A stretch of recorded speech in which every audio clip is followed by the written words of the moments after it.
আসসালামু আলাইকুম রহমতুল্লাহ। গোপন বিদ্যা, গোপন তদবির এগুলো বলা উচিত নয়, কিন্তু আমার নিজের সংরক্ষণের জন্য মনে করেন একটা ভিডিও রাখা উচিত। কারণ অনেক তদবির, এটা পাই টু পাই বিষয়গুলা প্র্যাকটিক্যালি অভ্যস্ত না থাকলে ওই ছুটে যায়। সুতরাং এই আপনারা যারা দেখছেন হয়তোবা পরিপূর্ণ বিষয়টা আমি বুঝিয়ে বলবো না, তবে আমি বুঝতে পারি মতো এরকম বলবো। এগুলো অনুমতি নেই, সেজন্য আর কি। তো যাই হোক, ফিরিয়ে আনার জন্য প্রথমে যেই ব্যক্তিকে ফিরিয়ে আনতে চাই ওই ব্যক্তির উপর যত সেহের করা আছে সবগুলো কেটে ক্লিন করতে হবে। দ্বিতীয়ত, একটার পর একটা তাদবির শুরু করতে হবে। প্রথমে একটা তাদবির হচ্ছে যে একটা তালা নেওয়া হবে এবং এই তালার উপরে সূরা ইয়াসিন পড়তে থাকবে এবং নির্দিষ্ট একটা জায়গা আসবে, যে জায়গাটা আমার খাতায় নোট করা আছে, আমি এখানে বলতেছি না। ওই জায়গায় এসে ফু দিবে। এইভাবে 7 বার যখন ফু দেওয়া হবে তখন ওই তালাটা বন্ধ করে দেবে। দিয়ে এবার হুকুম বলবে যেটা যেটা প্রয়োজন, যে অমুকজন চলে গেছে সে যেন অমুক জায়গায় ফিরে আসে, আপন জায়গায় ফিরে আসে, এই কথা হুকুম দিয়ে যে একটা নির্জন জায়গায় চলে যাবে, জঙ্গলের দিকে গিয়ে যেদিকে বাতাস আসতেছে বাতাসের দিকে মুখ করে দাঁড়াবে, দাঁড়িয়ে এবার তালাটা সামনের দিকে নিক্ষেপ করবে, করে চলে আসবে ওখান থেকে। আর চাবিটা আগুনের মধ্যে দিবে, চুলার মধ্যে দিবে, যেন ওখানে তাপ পায়। 1 নম্বর তাদবির। 2 নম্বর তাদবির হচ্ছে গজাল নিবে। গজাল গজাল এটা হচ্ছে যে কামার বানায়, উপরে ছাতার মতো থাকে। তো যাই হোক, এই গজালটা নিবে 7টা এবং মরিচ নিবে, শুকনা মরিচ নিবে 7টা। নিয়ে একটা একটা একটা করে সিরিয়াল করে রাখবে, দুটা দুইটা দুইটা এরকম, বা গজালের সাথে একটা একটা করে রাখবে, অথবা ভিতরে মাথাটা ঢুকাই দিয়ে তারপরে রাখবে, সিরিয়ালভাবে 7টা রাখবে। রাখার পরে সূরা ইয়াসিনের একটা আমল আছে, নির্দিষ্টভাবে ফু দিতে হয়, এটা করবে।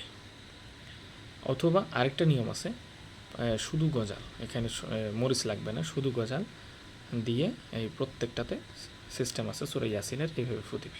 দেওয়ার পর প্রয়োগ ক্ষেত্র দুইটা দুই রকম।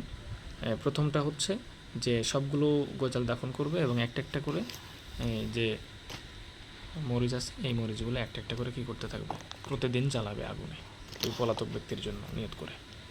ইনশাল্লাহ সে অস্থির হয়ে চলে আসবে। আর আরেকটা যে আছে 7টা, ওইটা 7টা একসাথে দিয়ে দেবে, 7টা একসাথে দাফন করে দেবে।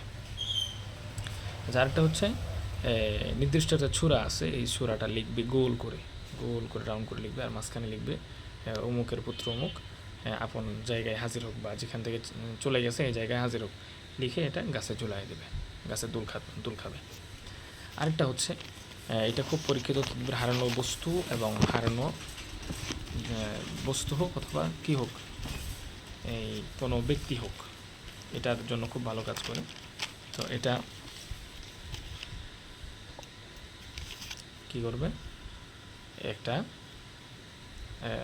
3টা আয়াত লিখবে, আউকাদুল মাতিন ফি বাহারিল লুজ্জি ইলা আখির, এই পর্যন্ত। ইয়া বুনাইয়া ইন্নাহা ইন তাকুম মিসকাল হাববাতিন, এই আয়াতটা লিখবে।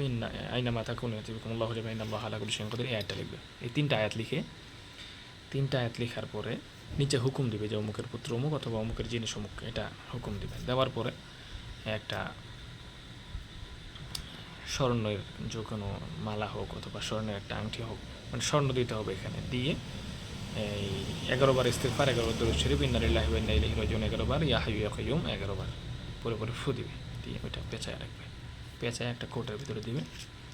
দেওয়ার পরে এটা জাগ্রত করতে হবে, একটা সিস্টেম আছে, জাগ্রত করার পরে এটা প্রয়োগের একটা সিস্টেম আছে। এটা এমন একটা সিস্টেম যে পলাতক ব্যক্তি আসতে বাধ্য, হারানো ব্যক্তি আসতে বাধ্য, তার টান পড়ে যাবে তার উপরে, সে আসার সাথে সাথে মুখটা খুলে খুলে খুলে রাখতে হবে।